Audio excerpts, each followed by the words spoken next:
Hi everybody. I just wanted to give you another example of the implicant chart. There's a way to label your charts with letters, but I thought it would be fun to try one where we're labeling the chart with numbers. And so what we'll do is we'll start with the second number, just like we started with the second letter from before, and we'll just number 1 through 6 horizontally.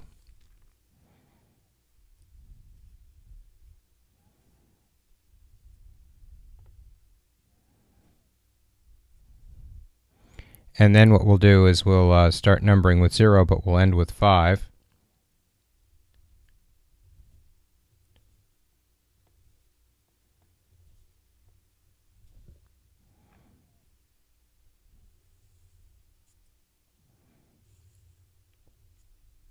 Make a lower triangular matrix, trying to keep my line straight.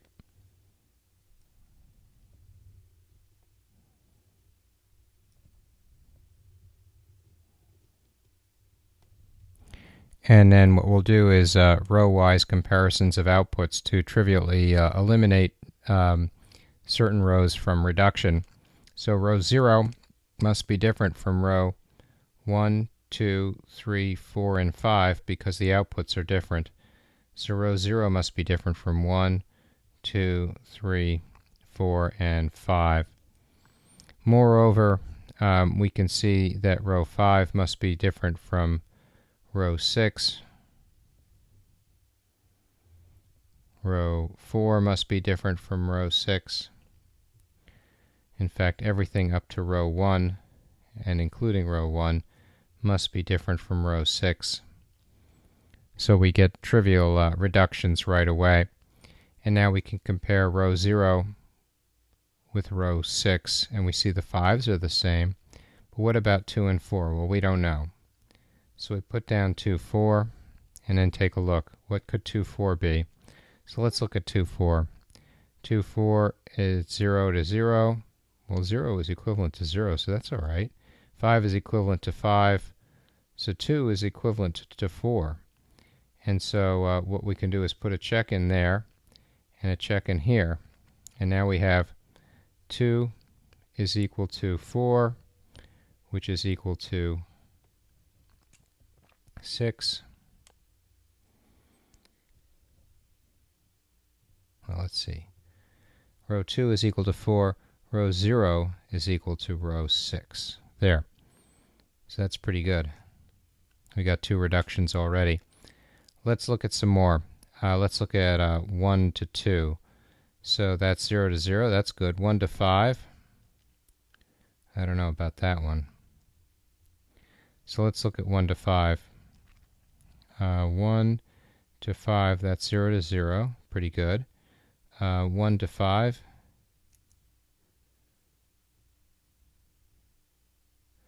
So that's good.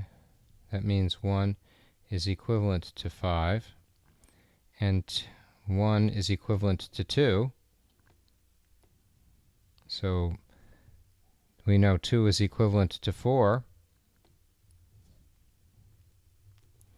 So now we have 1, 2, 4, and 5 are all equivalent rows.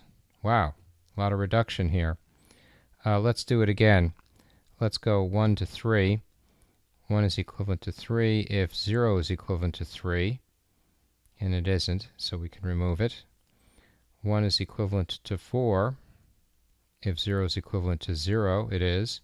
And if 1 is equivalent to 5, it is. So 1 is equivalent to 4, and that's a confirmation of what we already knew.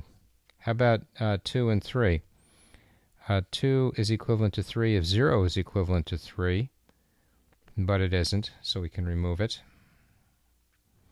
How about 2 and 5? 2 is equivalent to 5 if 0 is equivalent to 0. That sounds promising. And if 5 is equivalent to 5? Well, 5 is certainly equivalent to 5, so 2 must be equivalent to 5, and that's a confirmation. How about 3 is equivalent to 4? 3 is equivalent to 4 if 0 is equivalent to 3, and it isn't, so we can remove that. How about 3 is equivalent to 5? Well, 3 is equivalent to 5 if 0 is equivalent to 3, and it isn't, so that gets removed. And now we can do 4 equivalency to 5. We suspect it is. Let's look. And certainly 4 and 5 are equivalent. So what we have now is 0 is equivalent to 6. So anytime I see a 6, I can strike it out and write in 0. Doesn't seem like it's needed. It looks to me like 5 is equivalent to 1. So I can remove 5 and write in 1. It says 4 is equivalent to 1, so I can remove 4. It says here 2 is equivalent to 1, so I can remove 2. And now I have my reduced finite state machine. So we've gone down from 7 rows to 1, 2, just 3 rows for an equivalent finite state machine. Thank you.